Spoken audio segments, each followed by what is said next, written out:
Visakhapatnam PM Palem police station పరిధిలో మైనర్పై జరిగిన అత్యాచార కేసులో కేసు నమోదు చేశామని దిశ ఏసీపీ వివేకానంద సోమవారం వెల్లడించారు. ఆదివారం సంఘటన జరిగింది కావున పాత చట్టాలు వర్తిస్తాయని తెలిపారు. అంటే యాక్చువల్గా ఏంటంటే ఒక మైనర్ గర్ల్ మీద అదే కాలనీలో అదే వీధిలో ఉన్నటువంటి ఒక 19 సంవత్సరాల కుర్రవాడు పెనట్రేటివ్ సెక్సువల్ అసాల్ట్ చేయడం జరిగింది. యాక్చువల్గా అయితే మనం ఈ విషయాలు మీడియా ద్వారా మాట్లాడకూడదు, ఎందుకంటే పోక్సో చట్టంలో ఉన్నటువంటి కండిషన్స్ ప్రకారం మనం చెప్పకూడదు. సో దాని మీద పిఎంపాలెం పోలీస్ స్టేషన్ వాళ్ళు కేసు నమోదు చేశారు. అది నేను దర్యాప్తు చేస్తున్నాను. దానికి చట్టపరమైన చర్యలు అన్ని చర్యలు కూడా మేము తీసుకుంటాం. తప్పు చేసిన నిందితులను ఆల్రెడీ కస్టడీలో తీసుకున్నాము.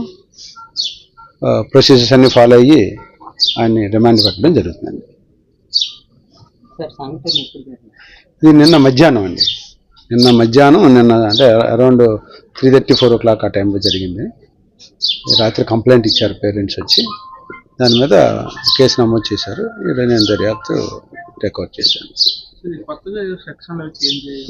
అదేంటి నిన్నటి దాకా ఒక పాత చట్టంలోనే చేస్తున్నాము. ఇవాటి నుంచి జరిగేదంతా కూడా కొత్త చట్టాల్లో వస్తుందండి. ఇది నిన్న నమోదైంది కాబట్టి ప్రొసీజర్ అంతా కూడా నిన్నటి పాత చట్ట ప్రొసీజర్లోనే ఫాలో అవుతాం. ఏపీలో మహిళలకి ఉచిత బస్సు ప్రయాణంపై ఏపీ రవాణా శాఖ మంత్రి మండిపల్లి రాంప్రసాద్ రెడ్డి కీలక ప్రకటన చేశారు. త్వరలో మహిళలకి ఉచిత బస్సు ప్రయాణం ప్రారంభిస్తామని ప్రకటించారు. విశాఖలో మంత్రి విస్తృతంగా పర్యటించారు. విశాఖలోని మద్దిలపాలెం ఆర్టీసీ డిపోలో 3 నూతన బస్సుల్ని ప్రారంభించారు. ఉత్తమ ప్రతిభ కనబర్చిన పలువురు ఉద్యోగుల్ని సన్మానించారు. ఈ సందర్భంగా మంత్రి రాంప్రసాద్ రెడ్డి మాట్లాడుతూ, సంతోషంగా ఉంది. వేలాది మందిగా ఉన్న ఆర్టీసీ కుటుంబం ఈ రాష్ట్రంలోనే కాదు, పొరుగున ఉన్న తెలంగాణలో కూడా కలిసి ఉన్నప్పుడు మన భారతదేశమే కాదు, ఏషియాలోనే అతిపెద్ద రవాణా సంస్థగా పేరు పొందిన ఈ ఏపీఎస్ఆర్టీసీ అలాగే తెలంగాణ ఆర్టీసీ చరిత్రల పుటల్లో ఎప్పుడో లిఖించబడింది. ఈ సంస్థ ఎన్ని ఒడిదుడుకులు ఎదుర్కొన్నా ఈ రోజుకి చెక్కు చెదరకుండా ఈ కార్మికుల యొక్క అండదండలతో పేదవానికి అనుకోండి, ధనికునికి అనుకోండి, గ్రామ స్థాయి నుంచి పట్టణ స్థాయి వరకు మేమున్నామంటూ సేవలు అందిస్తున్న ఈ సంస్థ యాజమాన్యానికి, కార్మికులకు ప్రతి ఒక్కరికి శిరస్సు వంచి వందనాలు తెలియజేసుకుంటున్నా. నేను కూడా ఈ ఏపీఎస్ఆర్టీసీ కుటుంబానికి చెందిన వాడినే. నా నియోజకవర్గం రాయచోటి. గత 40 సంవత్సరాలుగా మా కుటుంబం, మా తండ్రి గారు ఎమ్మెల్యేగా పనిచేశారు, మా సోదరుడు ఎమ్మెల్యేగా పనిచేశారు, నేను ఇప్పుడు ఎమ్మెల్యేగా శాసనసభ్యునిగా ఉన్నా. మేము ఒక యూనియన్ గౌరవ అధ్యక్షుడిగా 40 సంవత్సరాల నుంచి ఈ ఏపీఎస్ఆర్టీసీతో విడదీయరాని అనుబంధం ఉంది మా కుటుంబానికి. కాబట్టి ఇక్కడ సమస్యలు చెప్పినా చెప్పకపోయినా క్షుణ్ణంగా నాకు ఏపీఎస్ఆర్టీసీ గురించి తెలుసు. అందుకే ఈరోజు గర్వంగా ఉంది. ఈ శాఖ నాకు కేటాయించడంపై అవగాహన ఉంది. కాబట్టి రాబోయే 5 సంవత్సరాల్లో ఇక్కడ పనిచేస్తున్న కార్మిక సోదరులకైతేనేం, ప్రయాణికులకు మెరుగైన సేవ అందించే భాగ్యం నాకు దక్కినందుకు మరొకసారి ధన్యవాదాలు తెలియజేసుకుంటున్నా. సోదరులారా, మీ అందరికీ తెలుసు ఈ ఏపీఎస్ఆర్టీసీ ఈరోజు ఏ విధంగా ఉందో మనం చూస్తూ ఉన్నాం. ఎన్ని సమస్యలున్నా మనం వెనక తగ్గకుండా సేవలు అందిస్తూనే ఉన్నాం. ఇప్పుడు మన ముందున్న లక్ష్యం ఏంటంటే రాబోయే 5 సంవత్సరాల్లో తప్పకుండా మన సంస్థను మనుగడలోకి తీసుకొని రావాలి. రేపు మీకైతేనే ప్రయాణికునికైతే మేలు జరిగే విధంగా ఈ రాష్ట్ర ప్రభుత్వం తప్పకుండా చర్యలు తీసుకుంటుందని రవాణా శాఖ మంత్రిగా మీ అందరి ముందర తెలియజేసుకుంటున్నా. ఎందుకంటే నేను గత 2 వారాలుగా ఎన్నో డిపోలు సందర్శించడం జరిగింది. ముఖ్యంగా మన ముఖ్యమంత్రి గారి నియోజకవర్గమైన కుప్పంలో కూడా 4 రోజుల ముందు 4 బస్సులు ఈ డిపోకు అంకితం చేయడం జరిగింది. నేను ఎప్పుడూ చెప్తా ఉంటా, ఏదైనా సంస్థ బతకాలంటే అక్కడ పనిచేస్తున్న కార్మికులు మంచిగా ఆనందంగా ఉంటేనే అది నిజమైన సత్యం. ఇదే ఏపీఎస్ఆర్టీసీలో కార్మికుడు ప్రయాణికుడు రెండు కళ్ళు లాంటి వాళ్ళు. ఎప్పుడైతే కార్మికుని కంటి నిండా నీళ్లు రాకుండా ఉంటేనే ఆ సంస్థ మనుగడ ఉంటుంది. ఆ సంస్థ మనుగడ ఉన్నప్పుడే ప్రయాణికుని కూడా ఏ విధమైన ఆపద లేకుండా గమ్యస్థానానికి చేర్చగలిగే సత్తా ఉంటుందని మీ అందరి ముందర తెలియజేసుకుంటున్నా. ముందు ప్రభుత్వాల్లాగా కొన్ని సంస్థలను పట్టించుకొని మిగతా విషయాల్లో లాభదాయకంగా లేవని చెప్పి పక్కన పెట్టే ప్రభుత్వం, చేతగాని ప్రభుత్వం ఇది కాదని మీ అందరి ముందర తెలియజేసుకుంటున్నాం. ఎందుకంటే మొన్న నెహ్రూ టెర్మినల్ విజయవాడలో సందర్శిస్తే సుమారు 3 గంటల సేపు అక్కడున్న ప్రయాణికులైతేనేం, అక్కడున్న షాపుల వాళ్ళతోనైతే, మరుగుదొడ్ల వాళ్ళతోనైతేనేం యాజమాన్యంతో కార్మికులతో చర్చించడం జరిగింది. అక్కడ ఒకటే చెప్పారు, గత 5 సంవత్సరాల్లో కార్మిక మంత్రి ఎవడో కూడా తెలియని దుస్థితిలో ఉండింది ఆ రోజు ఆ ప్రభుత్వం.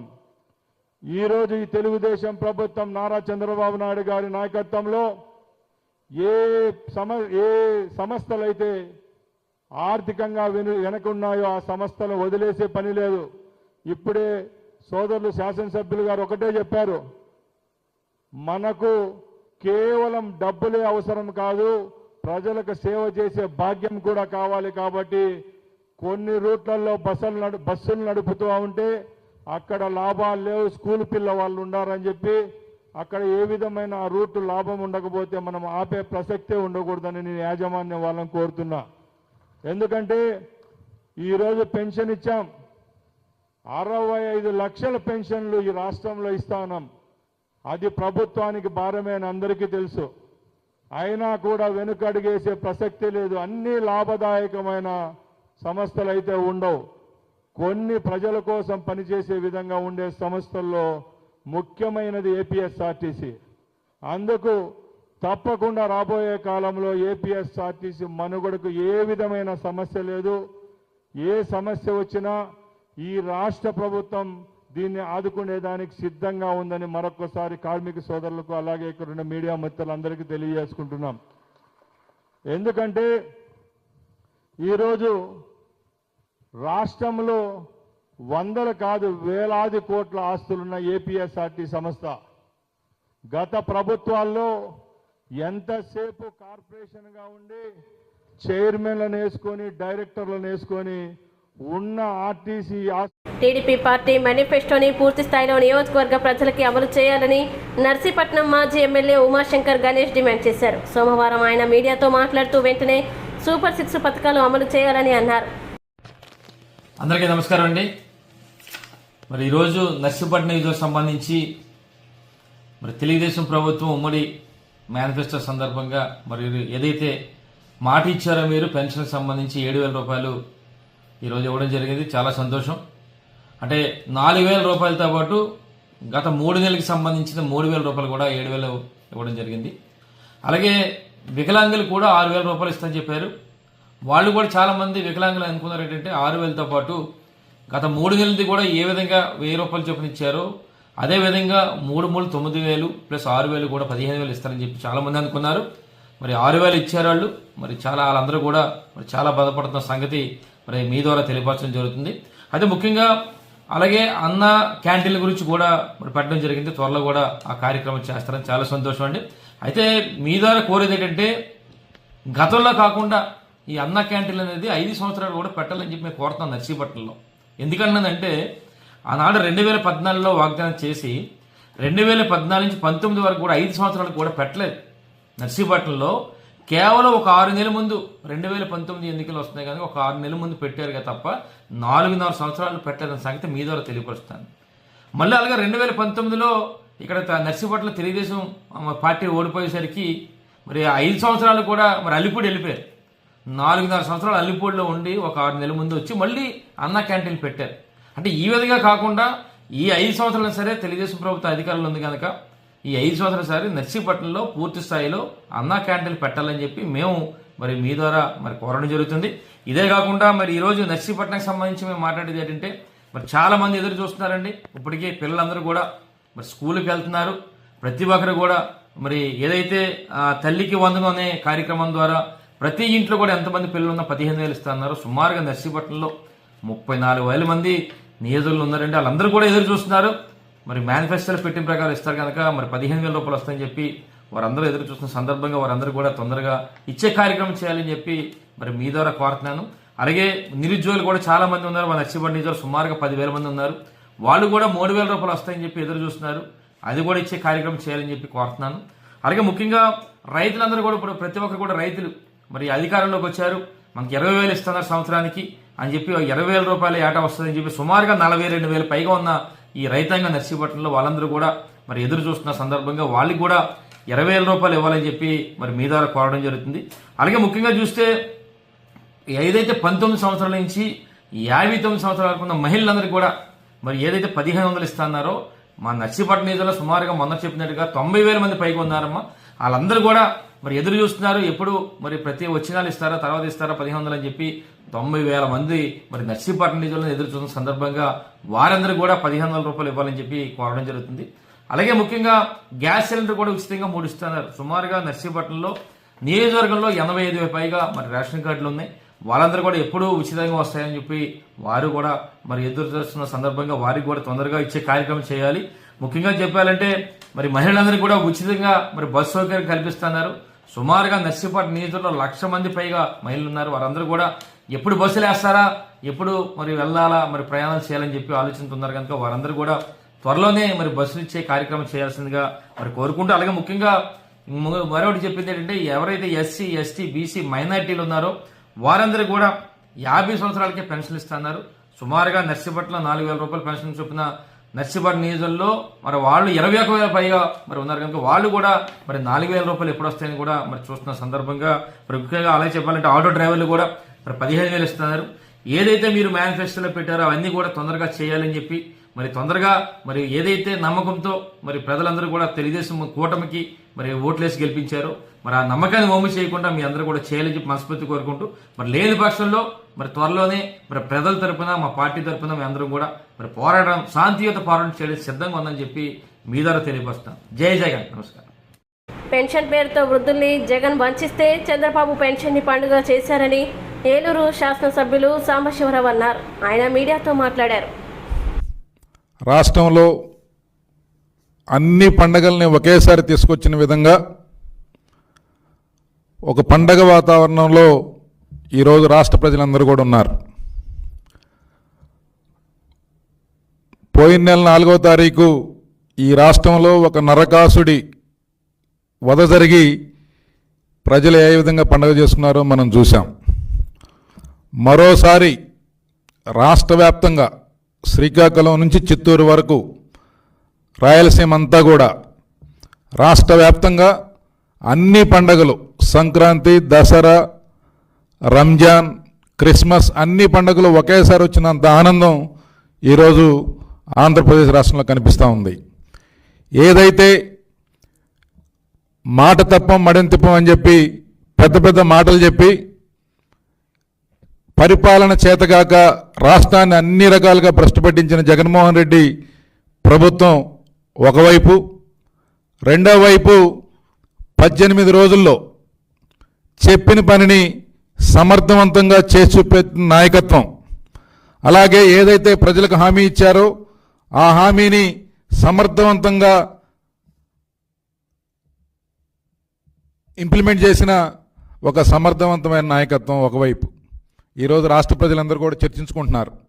రాష్ట్ర వ్యాప్తంగా ఉన్న 65 లక్షల మంది పెన్షన్దారులకి ఈరోజు ఎన్నికల్లో ఇచ్చిన హామీ మేరకు అధికారంలోకి వచ్చిన 18 రోజుల్లోనే ఇచ్చిన హామీని పూర్తి చేసుకోవటమే కాకుండా గత ఏప్రిల్ నెల, మే నెల, జూన్ నెల కలిపి జూలై నెల 1వ తారీఖు 7,000 రూపాయలు పెన్షన్ ఇవ్వటం అనేది ఒక దేశ చరిత్రలో ఇన్ని లక్షల మంది వితంతువులకి, వికలాంగులకి, వృద్ధులకి, అలాగే వివిధ రకాల వర్గాలకి, వివిధ రకాల సమస్యలతో బాధపడుతున్న వారికి అందరికీ కలిపి 65 లక్షల మందికి ఇన్ని రకాల పెన్షన్లు ఇవ్వడం అనేది దేశ చరిత్రలో ఒక అరుదైన రికార్డు. అది కూడా జగన్మోహన్ రెడ్డి గారి విధ్వంసకర పరిపాలనకి అస్తవ్యస్తమైన ఆర్థిక వ్యవస్థని చక్కదిద్దుతూ ఈయన ఎక్కడ అప్పు చేశాడో తెలియదు, ఎంత అప్పు చేశాడో తెలియదు, అప్పు చేసిన మొత్తాన్ని దేనికి వెచ్చించాడో తెలియదు, ఎక్కడికి తరలించాడో తెలియదు. ఆర్థిక వ్యవస్థని అన్ని రకాలుగా భ్రష్టు పట్టించాడు, అన్ని రకాలుగా అస్తవ్యస్తంగా తయారు చేసి ఈరోజు ఖాళీ ఖజానాని చంద్రబాబు నాయుడు గారికి అప్పచెబితే దాన్ని సైతం లెక్క చేయకుండా ఒక సమర్థవంతమైన నాయకుడు ఇలాంటి క్లిష్ట సమయంలో ఏమాత్రం వెనకడుగు వేయకుండా తమకున్న అపారమైన అనుభవంతో, తనకున్న అపారమైన పరిజ్ఞానంతో ఈరోజు ఒక కొత్త వరవడికి సంప్రదాయానికి తెరలేపారు. ఎవరు ఊహించలేదు. 3,000 రూపాయల పెన్షన్ని 4,000 రూపాయలు ఒకటేసారి చేస్తూ ఆ 4,000 కూడా ఏప్రిల్ 1వ తారీఖు నుంచి పాత ఎరియర్స్, పాత బకాయిలు కలిపి ఈరోజు 7,000 రూపాయలు ఉదయం 6 గంటలకి ప్రతి ఇంటికి వెళ్ళి ఈరోజు పెన్షన్దారులకి ఆ యొక్క డబ్బుని 7,000 రూపాయలు అందించడమే కాకుండా వారి యొక్క మద్దతుని, ఆశీస్సుల్ని తీసుకుంటూ ఒక పండగ వాతావరణంలో ఈరోజు గ్రామాలు కానీ పట్టణాలు కానీ అన్ని చోట్ల ఉంది. ఇది ఒకసారి మనం గమనించాల్సిన అంశం. ఆ రోజు జగన్మోహన్ రెడ్డి గారు అప్పటికే 2,000 రూపాయలు ఉన్న పెన్షన్ని 3,000 రూపాయలు చేస్తానని చెప్పి హామీ ఇచ్చి ఎన్నికలు అయిపోయిన తర్వాత అధికారంలోకి వచ్చాక నేను అలా చెప్పలేదు, పెన్షన్ 3,000 వరకు పెంచుకుంటూ పోతాను, ప్రతి సంవత్సరం 250 రూపాయలు చేస్తానని చెప్పి అందులో కూడా మోసం చేస్తూ 2 సంవత్సరాలకు ఒకసారి 250 రూపాయలు పెంచి లాస్ట్ 3 నెలల్లో 3,000 రూపాయలు చేసి ప్రజల్ని మభ్యపెట్టి మోసం చేసి మోసపూరిత హామీలతో ఆయన రాజకీయ పబ్బం గడపాలనుకున్నాడు. కానీ ఆయన పప్పులు ఉడకలేదు. ప్రజలు ఆయన చేసిన మోసాన్ని గమనించారు. అందుకే ఆయనకి 11 సీట్లతో బుద్ధి చెప్పారు. తరువాత ఎన్నికల సమయంలో ఏదైతే ఒక రాజకీయ ప్రేరేపిత వాలంటీర్ వ్యవస్థ ఉందో ఆ యొక్క వ్యవస్థని కేవలం రాజకీయ ప్రయోజనాలకు వాడుకుంటూ పెన్షన్దారుని బెదిరిస్తూ బ్లాక్మెయిల్ చేస్తూ గత ఎన్నికల సమయంలో కోర్టు అక్షింతలు వేస్తే ఆ వాలంటీర్ వ్యవస్థను పక్కన పెట్టి అలాంటి సమయంలో ప్రభుత్వ యంత్రాంగం ద్వారా పెన్షన్లు పంపిణీ చేసే అవకాశం ఉన్నప్పటికీ దాన్ని ఉపయోగించుకోకుండా మండు టెండలో ఆ వృద్ధుల్ని, వికలాంగుల్ని, వితంతువుల్ని ఎండలో నుంచోబెట్టి హింసించి రాక్షసానందం పొంది సానుభూతి పొందాలని చెప్పి జగన్మోహన్ రెడ్డి గారు ప్రయత్నం చేశారు. దీన్ని ప్రజలు చేత్కరించుకున్నారు. కానీ ఈరోజు అదే సిబ్బందితో ఉదయం 6 గంటలకు మొదలుపెట్టి ఇప్పటికీ సమయం 4 గంటలు అవుతా ఉంది. ఇప్పటికే 180% మందికి పెన్షన్లని సమర్థవంతంగా వారి ఇంటి దగ్గరకే అందించిన ఘనత చంద్రబాబు నాయుడు గారిది. ఆయనకు ఆ సమర్థత ఉంది కాబట్టే 18 రోజుల్లోనే ఇంత క్లిష్ట పరిస్థితుల్లో కూడా ఈ బాధ్యత నిర్వర్తించారు. అందుకే ఎక్కడా కూడా చిన్న ఇబ్బంది జరగకుండా ఒక పండగ వాతావరణంలో, ఒక సంతోషకరమైన వాతావరణంలో ఈ రకంగా జరగడం దేశ చరిత్రలో ఎప్పుడూ లేదు. నగిరి శాసనసభ్యురాలు, పర్యాటక శాఖ మంత్రిగా కూడా చేసినటువంటి ఆర్కే రోజా, ఈవిడిది ఒక్కసారి మనం గమనించినట్లయితే చూడండి, Shrimati RK Roja member of legislative అసెంబ్లీలో ఈవిడ 2021వ తారీఖు 11/30వ తారీఖున 20 మందికి విఐపి బ్రేక్ దర్శనాలు ఇచ్చింది. 20 మందికి విఐపి బ్రేక్ దర్శనాలు ఇచ్చింది. కావాలంటే ఒకసారి నేను ప్రింట్ తీసుకున్నా, అంటే అధికారికంగా రిలీజ్ చేసిన దాన్ని కొండ మీద నుంచి వచ్చిన ఒక పేపర్ని నేను ప్రింట్ తీసుకున్నా. మీరు మామూలుగా గూగుల్లోకి వెళ్ళి సెర్చ్ చేసినా కూడా ఇది దొరుకుతుంది. 20 మందికి M Srinivas Chakravarthi, K Ashok Goud, N Rammohan, R Lakshman Perumal, ఈయన చెన్నై అనుకుంటా. మార్నింగ్ విఐపి బ్రేక్ దర్శనం on 1/12/2021 following by below names and family members. కింద ఆవిడ సంతకం పెట్టినటువంటి ఈ పేపరు. ఇంకొకటి ఏంటంటేనండి, పెద్దిరెడ్డి రామచంద్రారెడ్డి, ఈయన ఏకంగా తిరుమల తిరుపతి దేవస్థానంలో విఐపి బ్రేక్ దర్శనాల్ని 58 మందిని పంపించాడు ఒకటే రోజు. 58 మందిని ఒకే రోజు విఐపి బ్రేక్ దర్శనానికి పంపించినాడు. చూసుకోండి ఒకసారి. కావాలంటే ఈ డేటు కూడా చెప్తా. 2024 2వ నెల 12వ తారీఖు doctor P Ramachandra Reddy, MA PhD. చూడండి, ఆయన సంతకం కూడా పెట్టాడు. 58 మందిని కూడా పంపించినాడు. అంటే పాపం ఏ క్యాడర్ అయినా, ఏ కేటగిరీ అయినా, ఏ ఎంపీ అయినా, ఏ క్యాబినెట్ మినిస్టర్ అయినా, ఏ సెంట్రల్ మినిస్టర్ అయినా, ఏ శాసనసభ్యులైనా, ఏ గెజిటెడ్ ఆఫీసర్ అయినా, ఏ సెలబ్రిటీ అయినా, ఏ విఐపి అయినా, అధికారులు జడ్జిలైనా, ఏదైనా కూడా టీటీడీ బోర్డులో ఒక రూల్ ఉంటుంది. ఎంతమందిని పంపించవచ్చు అనేది ఒక శాసనమో, ఒక ఫార్ములానో, ఒక ఫండమెంటల్ థియరీ ఉంటుంది. వీళ్ళు అడ్డదిడ్డంగా సంబంధం లేకుండా 151 సీట్లు వచ్చిన అధికార గర్వంతో, అహంకారంతో, అధికార దుర్వినియోగంతో 58 మందిని పెద్దిరెడ్డి రామచంద్రారెడ్డి 20 మందిని రోజా, అంటే ఒక్క రోజులో అతను 58 మందిని, ఈవిడ 20 మందిని పంపించిందంటే 151 శాసనసభ్యులు, 22 మంది ఎంపీలు, ఇంకా సెంట్రల్ మినిస్టర్లు, క్యాబినెట్ మినిస్టర్లు, అంటే ఇద్దరే ఇంతమందిని పంపిస్తే ఒక రోజులో 365 ఇంటూ 5 సంవత్సరాల్లో ఈ ఎంపీలు, సెంట్రల్ మినిస్టర్లు, క్యాబినెట్ మినిస్టర్లు, శాసనసభ్యులు వీళ్ళందరూ కలిసి వాళ్ళు ఒక్కొక్క లెటర్ హెడ్ మీద ఎంతమందిని పంపించుంటారని నేను అడుగుతా ఉన్నా. ఒక రోజులో 20 వీపీ బ్రేక్ దేశాలు పంపిస్తే, ఒక పెద్దిరెడ్డి రామచంద్రారెడ్డి 58 మందిని పంపిస్తే ఒక్క రోజులో అలా 365 ఇంటూ 5 ఉన్న ఈ 100 రోజుల్లో ఒక్కొక్కరు శాసనసభ్యులు వీళ్ళందరూ ఎంతమందిని పంపించారో ఒకసారి ఆలోచించండి. ఇదంతా ఎందుకు చెప్తున్నానంటే, పోయినారు, దేవుని దర్శించుకున్నారు, అయిపోయింది. కానీ ముఖ్యంగా గమనించాల్సింది ఏంటంటే, ఇక్కడ సామాన్య భక్తులు తిరుపతి నుంచి తిరుమల కొండకి నడుచుకుంటూ వస్తారు. సర్వదర్శనం అని ఉంటుంది. క్యూ లైన్లోకి వెళ్ళిపోతారు. అక్కడి నుంచి కంపార్ట్మెంట్లోకి వెళ్తారు. ఆ నుంచి దర్శనానికి వెళ్తారు. ఆ తర్వాత బయటకు వచ్చి లడ్డు తీసుకుంటారు. అది అందరూ తెలిసిందే. కానీ కొన్ని లక్షల మంది, కోట్ల మంది కింద నుంచి నడుచుకొచ్చే సామాన్య భక్తులు, డబ్బులు లేని వాళ్ళు, నిజమైన దైవభక్తి కలిగిన వాళ్ళు, మాకెలా వీఐపీ దర్శనాలు వద్దు, మేము డైరెక్ట్గా దేవుణ్ణే చూడాలనుకుంటున్నాం, అది కదా నిజమైన భక్తి అనుకునే వాళ్ళు కూడా పైనుంచి, అదే కింద నుంచి పైకి వచ్చి క్యూ లైన్లోకి వెళ్తారు. ఈ క్యూ లైన్లోకి వస్తారు, కంపార్ట్మెంట్లోకి వెళ్తారు, దర్శనానికి వెళ్తారు. ఇక్కడ ప్రాబ్లం ఏంటంటే, వీఐపీ దర్శనం, వీఐపీ బ్రేక్ దర్శనం ఇవ్వడం వల్ల ఎక్కడికక్కడ క్యూ లైన్ ఆగిపోద్ది. ఎక్కడికక్కడ క్యూ లైన్ ఆగిపోతుంది. వీళ్ళు పోతారు, వీళ్ళ హారతలు, వీళ్ళ పట్టింపులు, ఇంకా దగ్గరకు తీసుకెళ్ళడం, దేవుడితో మాట్లాడతామని చెప్పడం. దేవుడే మాట్లాడటం అది వేరే విషయం. నీతి, నిజాయితీ, భక్తి, శ్రద్ధ ఉంటే దేవుడు మనకు ఆశీస్సులు ఇస్తాడు. అధికారం, అహంకారం, రౌడీయిజం, మంది మార్బలం, అక్రమ ఆస్తులు ఉంటే జగనన్న ప్రసన్నం అవుతాడు, జగనన్న కనబడతాడు, జగనన్న దర్శనం ఇస్తాడు. వెంకటేశ్వర స్వామి కాదు. భక్తి శ్రద్ధతో వెళ్తే వెంకటేశ్వర స్వామి మంచిగా ఆశీస్సులు ఇస్తాడు. ఈ విధంగా అధికార దుర్వినియోగం వెళ్తే ఆకారం ఉంటుంది తప్ప ఆశీస్సులు ఉండవు. ఈ విధంగా కొన్ని వందల మందిని వీపీ బ్రేక్ దేశానికి వెళ్ళి సామాన్య ప్రజలందరూ కూడా క్యూ లైన్లో ఆగిపోయినారు. వాళ్ళు కదలాలి కదా, ఇక్కడ క్యూ లైన్ కదలాలా, క్యూలోకి వెళ్తే కంపార్ట్మెంట్లకు కదలాలా, కంపార్ట్మెంట్లకు వెళ్తే దర్శనం కదలాలా, దర్శనం కదిలితే లడ్డు తీసుకోవాలా, లడ్డు తీసుకుంటే కిందకి రావాలా. వీటి వల్ల ఎంత ట్రాఫిక్ జామ్ క్యూ లైన్లో జరుగుతుంటుందో ఒకసారి ఆలోచించండి. ఎంతమంది, ఇంకో మాట చెప్తున్నా, మీరు చర్లపల్లిలో జైలు చూస్తుంటారు, చెంచులగూడలో జైలు చూస్తుంటారు, నెల్లూరులో చూస్తుంటారు, రాజమండ్రిలో చూస్తుంటారు, అండమాన్ నికోబార్లో చూస్తుంటారు. కానీ 2019 నుంచి 2024లో తిరుమల కొండ మీద జైలును చూశారా? ప్రజలు, భక్తులు చూశారు.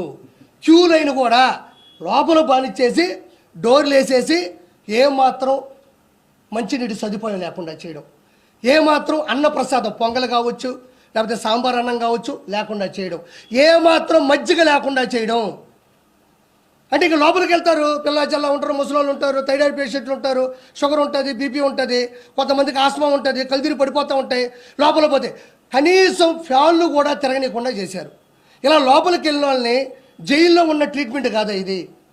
తిరుమల తిరుపతి కొండ మీద వెంకటేశ్వర ఆశీస్సుల కోసం వచ్చిన వాళ్ళకి జైలు జీవితాన్ని కొన్ని కోట్ల మంది ఈ 5 సంవత్సరాల కాలంలో అనుభవించారు. చాలామంది చెప్తున్నారు, యూట్యూబ్లో మీరే చూడండి, నేను చెప్పడం కాదు, ఇది నా స్వార్థం కాదు.